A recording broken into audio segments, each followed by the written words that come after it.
امریکہ ایران امن معاہدے کی حتمی شکل 24 گھنٹے میں متوقع۔ وزیر اعظم شہباز شریف نے ایکس پر اپنے پیغام میں تصدیق کی کہ امن معاہدے کے انتہائی قریب پہنچ چکے ہیں۔ معاہدے کو حتمی شکل دینے کے بعد دستخط کی تیاری کریں گے۔ معاہدے کے بعد اگلے ہفتے تکنیکی سطح کے مذاکرات ہوں گے۔ ٹرمپ نے وزیر اعظم شہباز شریف کا ٹویٹ اپنے سوشل میڈیا اکاؤنٹ پر شیئر کر دیا۔ ٹرمپ نے کہا کہ معاہدے پر آئندہ 3 دن میں دستخط ہو سکتے ہیں۔ امریکی حکام نے دعویٰ کیا کہ ایرانی سپریم لیڈر بھی معاہدے کے نکات سے مطمئن ہیں۔ ایرانی وزارت خارجہ نے بھی معاہدے پر بڑی حد تک اتفاق کی تصدیق کر دی ہے، کہا کہ ایران کی داخلی مشاورت ہو رہی ہے۔ ایران امریکہ کی یادداشت مفاہمت پر دستخط کا اصل وقت کل نہیں ہوگا۔ ایران کی ایم او یو پر دستخط سے متعلق نئی وضاحت جاری۔ ایرانی وزارت خارجہ کے ترجمان اسماعیل بقائی نے ایم او یو پر دستخط کے حوالے سے جاری خبروں پر وضاحت دیتے ہوئے کہا ہے کہ بعض اطلاعات کے برعکس ایم او یو پر دستخط فوری طور پر متوقع نہیں، تاہم آنے والے دنوں میں اسلام آباد میں یادداشت مفاہمت پر دستخط کے امکان کو مسترد نہیں کیا جا سکتا۔ اسلام آباد مفاہمتی یادداشت حتمی منظوری کے انتہائی قریب ہے۔ ایرانی وزیر خارجہ عباس عراقچی کا بیان، بولے شفافیت اور ذمہ دارانہ طرز عمل کے تحت تمام تفصیلات مناسب وقت پر پیش کر دی جائیں گی۔ جنگ کے خاتمے کا اعلان تمام محاذوں پر بشمول لبنان عبوری معاہدے کے تحت ہوگا۔ امریکہ کی ناکبندی ختم اور ابنۂ ہرمز کھولنا عبوری معاہدے کا حصہ ہے۔ ایران امریکہ کے خلاف جنگ کا فاتح ہے۔ ایران امریکہ جنگ کے بعد مزید مضبوط ہو کر ابھرا ہے۔ وزیر اعظم شہباز شریف سے قطری ہم منصب اور وزیر خارجہ کا ٹیلی فونک رابطہ۔ شہباز شریف نے کہا کہ ایران اور امریکہ کے مابین امن معاہدہ بہت جلد دستخط کے لیے تیار ہوگا۔ قطری وزیر اعظم نے کہا کہ پاکستان کی امن کوششوں کی حمایت پر فخر محسوس کرتے ہیں۔ امید ہے کہ ان اقدامات کے نتیجے میں خطے میں پائیدار امن قائم ہوگا۔ وزیر خارجہ اسحاق ڈار نے سعودی ہم منصب شہزادہ فیصل بن فرحان سے ٹیلی فون پر بات چیت کی۔ اسحاق ڈار نے بتایا کہ امریکہ اور ایران کے درمیان کل عید دستخطی تقریب ہوگی۔ یہ اہم پیشرفت خطے میں دیر پا امن اور استحکام میں معاون ثابت ہوگی۔ فریقین نے آئندہ علاقائی 4 وزرائے خارجہ اجلاس کے بارے میں بھی تبادلہ خیال کیا۔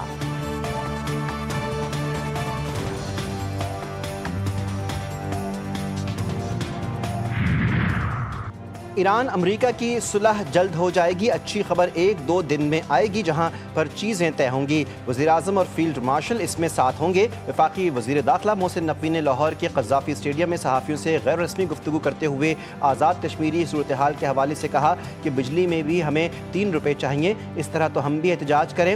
غلطیاں ہماری ہیں کہ ہم ہر ڈیمانڈ مانتے جا رہے ہیں۔ ان کی ڈیمانڈ ہے کہ وہ مخصوص سیٹیں ختم ہو جائیں۔ انڈیا نے 40 لاکھ نان کشمیری بٹھا دیے اور ہم کشمیریوں کی سیٹیں ختم کر دیں۔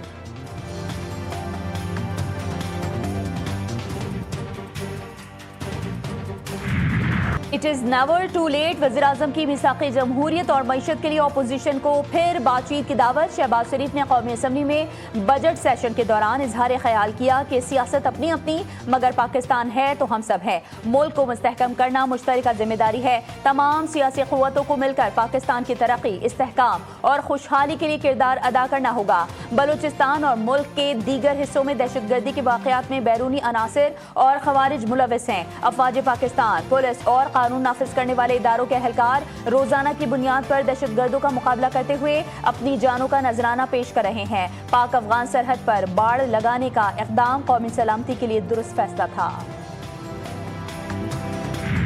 ملکی معیشت درست سمت کی جانب گامزن ہے۔ زرعی شعبے کی ترقی کے لیے خاطر خواہ اقدامات اٹھائے، تنخواہ دار طبقے کو ریلیف فراہم کیا، کوشش ہے کہ بزنس دوست بجٹ بنایا جائے۔ وفاقی وزیر خزانہ محمد اورنگزیب نے مشترکہ پوسٹ بجٹ نیوز کانفرنس میں بتایا وزیر اعظم کے قرض پروگرام کے تحت 262 ارب روپے مختص کیے، 70 ارب روپے کے اضافی سبسڈی دی گئی۔ بلال اظہر کیانی نے بتایا کہ وزیر اعظم نے عوام کے ساتھ کیے گئے وعدے پورے کیے، صنعت کاروں اور ایکسپورٹرز کی ڈیمانڈ پر سپر ٹیکس ختم کیا۔ وزیر اطلاعات عطا تارڑ بولے بجٹ میں سب سے پہلے تنخواہ دار طبقے کا خیال رکھا گیا۔ یہ بجٹ مزدور، تنخواہ دار، صنعت کار اور ہر طبقے کے لیے ہے۔